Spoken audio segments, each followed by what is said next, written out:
one thing that keeps me puzzled, despite having studied finance and economics at the world's best universities, the following question remains unanswered.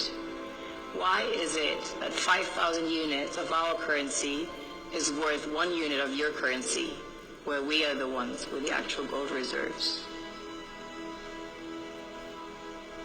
It's quite evident that the aid is in fact not coming from the West to Africa, but from Africa to the Western world. The Western world depends on Africa in every possible way, since alternative resources are scarce out here. So how does the West ensure that the free aid keeps coming? By systematically destabilizing the wealthiest African nations and their systems, and all that backed by huge PR campaigns, leaving the entire world under the impression that Africa is poor and dying and merely surviving on the mercy of the West. Well done, Oxfam, UNICEF, Red Cross, Life Aid, and all the other organizations that continuously run multi-million-dollar advertisement campaigns depicting charity porn to sustain that image of Africa globally. Ad campaigns paid for by innocent people under the impression to help with their donations.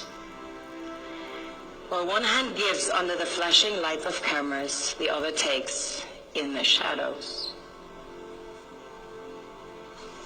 We all know the dollar is worthless, while the euro is merely charged with German intellect and technology, and maybe some Italian pasta.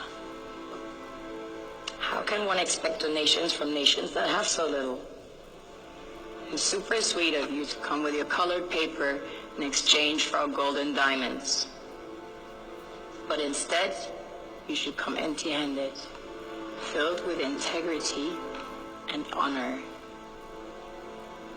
We want to share with you our wealth and invite you to share with us.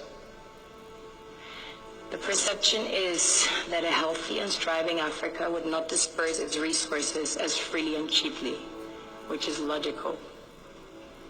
Of course, it would instead sell its resources at world market prices, which in turn would destabilize and weaken Western economies, established on the post-colonial free meal system. Last year, the IMF reports that 6 out of 10 of the world's fastest growing economies are in Africa, measured by their GDP growth. The French Treasury, for example, is receiving about $500 billion year in, year out. Foreign exchange reserves from African countries based on colonial debt they forced them to pay.